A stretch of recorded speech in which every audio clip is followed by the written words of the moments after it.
السلام عليكم ورحمة الله وبركاته. حياكم الله وبياكم طلابي الأعزاء طلاب الصف الثاني المتوسط.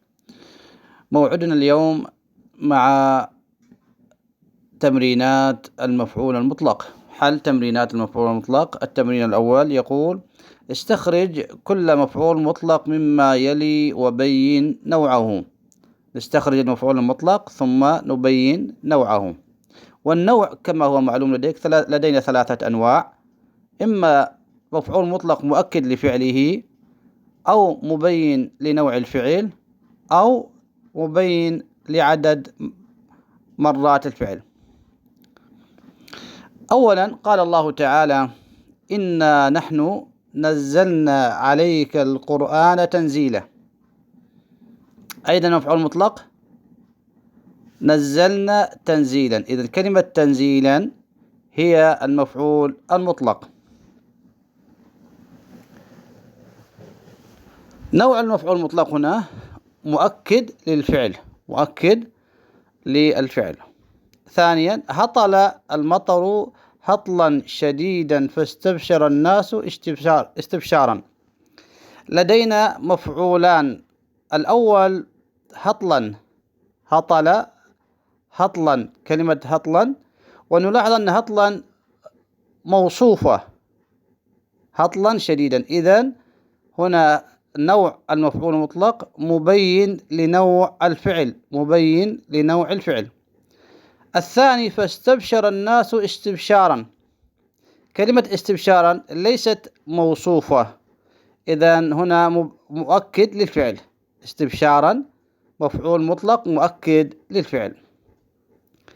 ثالثا: أشكر لوالدي ومعلمي جهودهم شكرا جزيلا. شكرا جزيلا. فكلمة هنا شكرا مفعول مطلق ونوعه مبين لنوع الفعل لأنه موصوف،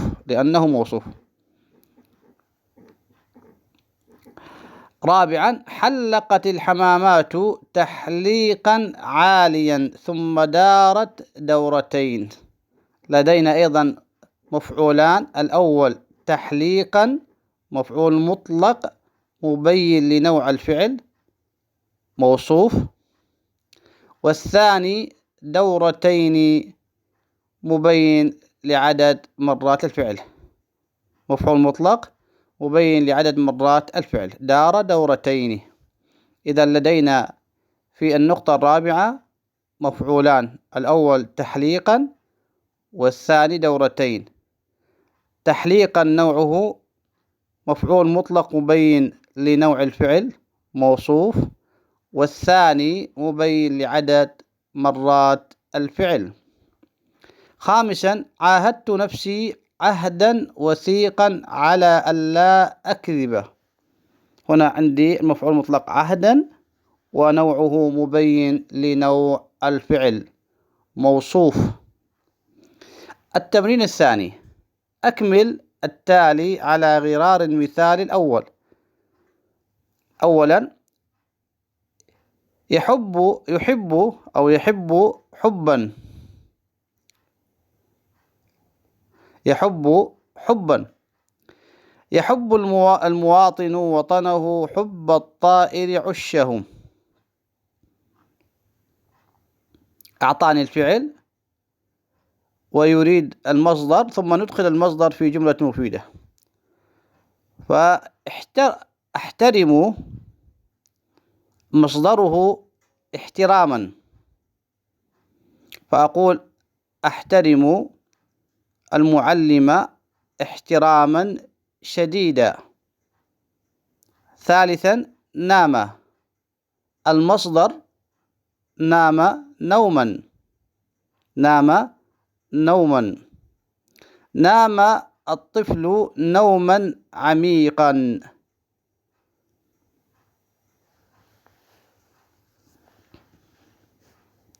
وقرأت قراءة. قرأت القصة قراءة المجتهدين. قرأت القصة قراءة المجتهدين. ركب ركوبا، ركب مصدره ركوبا. ركب الفارس الخيل ركوب الفرسان. ركب الفارس الخيل ركوب الفرسان. التمرين الثالث: اقرأ الجمل التالية وصحح ما فيها من خطأ. أولا: أحب الله حب كبيرا. الكلمة الخاطئة هي كلمة حب، التصحيح حبا. ثانيا: صلح الكاتب مقالته. صلح هنا الخطأ في كلمة صلح، لا نقول صلحت الدفاتر، وإنما نقول صحح الكاتب مقالته. صحح الكاتب مقالته. صلح مثلا نقول صلح الإنسان سيارته أو دراجته، بينما في الكتابة أو في الدفاتر نقول صحح. ثالثا: ركع المصلي ركعتان. خطأ، نقول ركعتين لأنه مفعول مطلق منصوب. سبحت لله تسبيح الخاشعين. فكلمة تسبيح خاطئة، نقول تسبيحة لأنه مفعول مطلق منصوب. خامسا: ينظم النمل عمله تنظيم شديدا. كلمة تنظيم خاطئة أيضا، نقول تنظيما مفعول مطلق منصوب. على العمال التواجد في أماكنهم.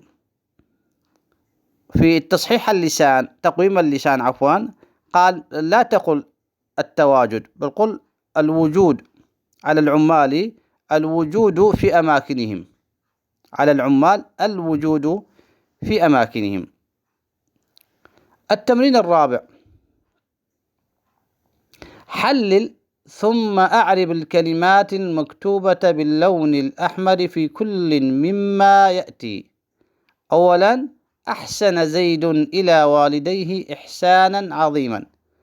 إحسانا مفعول مطلق منصوب، علامة نصبه الفتحة الظاهرة على آخره. وعظيما صفة منصوبة وعلامة نصبه الفتحة الظاهرة على آخره. ثانيا: زار علي صديقه زيارتين. زيارتين مفعول مطلق منصوب، علامة نصبه الياء لأنه مثنى. التمرين الخامس: اختر الإجابة الصحيحة مما بين الأقواس. أولا: حروف المفعول المطلق فراغ لحروف فعله. هل هي مشابهة أو مخالفة؟ لا، مشابهة. الصحيح نختار كلمة مشابهة. ثانيا: نسمي المفعول المطلق في جملة اجتهد الطالب اجتهادا واضحا بالمؤكد للفعل المبين لنوع الفعل. لا، المبين لنوع الفعل، المبين لنوع الفعل لأنه موصوف. لأنه موصوف. ولو حذفنا الصفة كلمة واضحا لكان مؤكد للفعل. ثالثا: في قوله تعالى: فإن جهنم جزاؤكم جزاء موفورا. جزاء مفعول مطلق مبين لنوع الفعل مؤكد للفعل، أيضا لكونه موصوف فهو مبين لنوع الفعل، مبين لنوع الفعل. رابعا: في الجملة استغفر المؤمن ربه استغفارا. تعرب كلمة ربه مفعولا به مفعولا فيه، لا مفعولا به. استغفر فعل، المؤمن فاعل، وربه مفعول به، إذن نختار مفعول به. التمرين السادس: عين المفاعيل في الجمل التالية وبين نوعها. المفاعيل قد يكون مفعول به، قد يكون مفعول مطلق، قد يكون مفعول فيه. يضر التدخين مستعمليه ضررا كثيرا. هنا لدي مستعمليه مفعول به، مستعمليه مفعول به، وعندي ضررا يضر ضررا مفعول مطلق، ضررا مفعول مطلق. إذا لدي في الجملة الأولى مفعولان، الأول مستعمليه مفعول به، والثاني ضررا مفعول مطلق. ثانيا، تدور الشمس حول الأرض دورانا مستمرا. هنا لدي أيضا مفعولان، الأول حول الأرض، حول مفعول فيه، حول مفعول فيه، حول وقرب وأمام وخلف، هذه كلها مفعول فيه. وعندي المفعول الثاني دورانا، تدور دورانا، كلمة دورانا مفعول مطلق. إذا لدي في الجملة الثانية مفعولان، الأول مفعول فيه حول، والثاني مفعول مطلق دورانا. ثالثا، منح الله الإنسان الحرية. منح الله الإنسان الحرية. منح من الفعل متعدي يتعدى إلى مفعولين، يتعدى إلى مفعولين. ومنح فعل، الله الاسم الكريم فاعل، الإنسان مفعول به أول، مفعول به أول، الحرية مفعول به ثاني. إذن الإنسان مفعول به أول، والحرية مفعول به ثاني. رابعا، اكتشف العلماء في هذا العصر اكتشافات أفادونا بها. إذن اكتشف اكتشافات، اكتشافات هي مفعول مطلق. خامسا، من عوامل تدمير البيئة أن يقطع الإنسان الأشجار شتاء للتدفئة. إذن هنا عندي الأشجار مفعول به، وشتاء مفعول فيه ظرف زمان. الأشجار مفعول به، وشتاء مفعول فيه ظرف زمان. إلى هنا ينتهي درسنا، نلتقي بكم على خير وصحة وسلامة، والسلام عليكم ورحمة الله وبركاته.